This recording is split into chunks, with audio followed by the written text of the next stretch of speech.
Every time I get behind the wheel of a BMW, I really hope to find something wrong. Hi, I'm Miranda Lightstone with WatchMojo.com, and once again, BMW has left me with nothing but good things to say about the 2011 550i. The 5 Series truly is the best combination of everything good BMW has to offer. It has the comfort and luxury of the 7 Series, but the performance and handling of a 3 Series. Both stylish and performance-driven, the 5 Series really is the ideal BMW. The interior of the 2011 550i really didn't see that many changes this year. They simplified the dash, making it much more streamlined, and they changed the position of the iDrive knob, putting it in a much better place for your hand while you're driving. But otherwise, it pretty much stayed the same, which is great because BMW dash is already so well placed. The 550i is of course tricked out with all the latest luxury amenities, from a rear entertainment package that has 2 screens and their own controller, plus 3 auxiliary ports and a USB hookup. The car also features a really nifty massaging seat in the front driver and passenger seats. Driving the 550i is pretty fantastic. It's equipped with a twin-turbo V8 that pushes out 400 horsepower and 450 pound-foot of torque, and it's rear-wheel drive, unless you get the X-Drive, which then of course gives you all-wheel drive. This is unlike any other automatic I've driven before. The power is almost instant, and it could actually get you in a bit of trouble if you're not careful. You almost have to look 2-3 moves ahead if you're going to stamp on the throttle, because it has such a grunt and such power, it just takes off.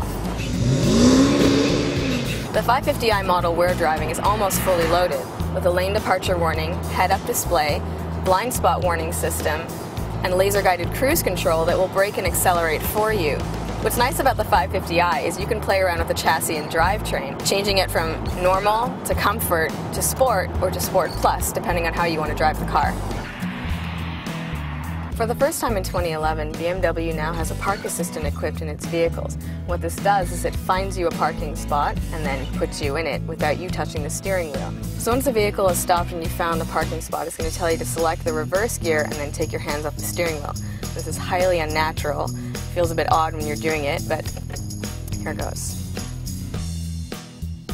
You're in control of the braking while the car is moving, and you can watch on the screen your progress.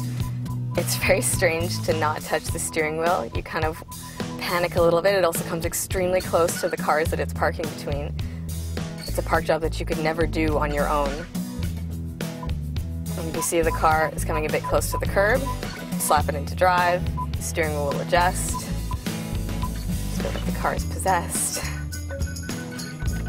Slap it back into reverse.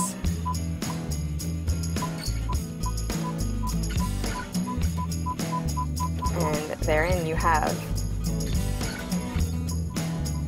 the perfect parallel park. Since designer Chris Bangle left BMW, the cars have been decidedly de-bangled. The 5 Series in particular now has a lot more personality in the front hood. The sides are a lot less angular, and the back end is almost rounded now.